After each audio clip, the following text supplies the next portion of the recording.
The new stone tablets. The Lord said to Moses, "Chisel out 2 stone tablets like the first ones, and I will write on them the words that were on the first tablets, which you broke. Be ready in the morning, and then come up on Mount Sinai. Present yourself to me there on top of the mountain. No one is to come with you or be seen anywhere on the mountain, not even the flocks and herds may graze in front of the mountain." So Moses chiseled out 2 stone tablets like the first ones and went up Mount Sinai early in the morning, as the Lord had commanded him, and he carried the 2 stone tablets in his hands. Then the Lord came down in the cloud and stood there with him and proclaimed his name, the Lord. And he passed in front of Moses, proclaiming, the Lord, the compassionate and gracious God, slow to anger, abounding in love and faithfulness, maintaining love to thousands, and forgiving wickedness, rebellion and sin. Yet he does not leave the guilty unpunished, he punishes the children and their children for the sin of the parents to the 3rd and 4th generation.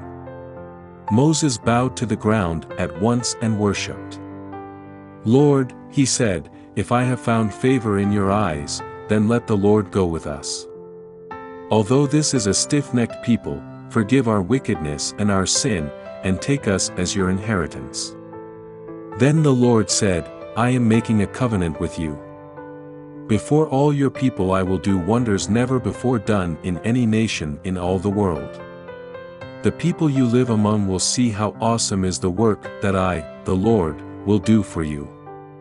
Obey what I command you today.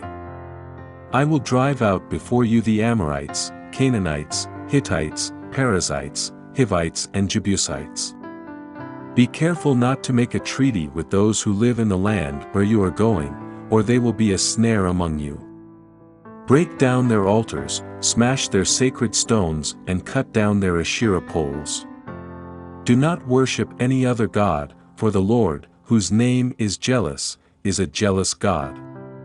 Be careful not to make a treaty with those who live in the land, for when they prostitute themselves to their gods and sacrifice to them, they will invite you and you will eat their sacrifices. And when you choose some of their daughters as wives for your sons and those daughters prostitute themselves to their gods, they will lead your sons to do the same. Do not make any idols. Celebrate the festival of unleavened bread.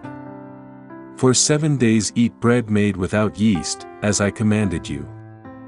Do this at the appointed time in the month of Aviv, for in that month you came out of Egypt. The first offspring of every womb belongs to me, including all the firstborn males of your livestock, whether from herd or flock. Redeem the firstborn donkey with a lamb, but if you do not redeem it, break its neck. Redeem all your firstborn sons. No one is to appear before me empty-handed. 6 days you shall labor, but on the 7th day you shall rest, even during the plowing season and harvest you must rest. Celebrate the festival of weeks with the firstfruits of the wheat harvest, and the festival of ingathering at the turn of the year. 3 times a year all your men are to appear before the sovereign Lord, the God of Israel. I will drive out nations before you and enlarge your territory, and no one will covet your land when you go up 3 times each year to appear before the Lord your God. Do not offer the blood of a sacrifice to me along with anything containing yeast, and do not let any of the sacrifice from the Passover festival remain until morning. Bring the best of the firstfruits of your soil to the house of the Lord your God. Do not cook a young goat in its mother's milk. Then the Lord said to Moses, "Write down these words, for in accordance with these words I have made a covenant with you and with Israel." Moses was there with the Lord 40 days and 40 nights without eating bread or drinking water. And he wrote on the tablets the words of the covenant, the 10 commandments. The radiant face of Moses. When Moses came down from Mount Sinai with the 2 tablets of the covenant law in his hands, he was not aware that his face was radiant because he had spoken with the Lord. When Aaron and all the Israelites saw Moses, his face was radiant, and they were afraid to come near him. But Moses called to them, So Aaron and all the leaders of the community came back to him, and he spoke to them.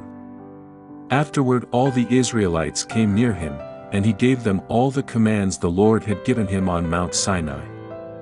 When Moses finished speaking to them, he put a veil over his face. But whenever he entered the Lord's presence to speak with him, he removed the veil until he came out.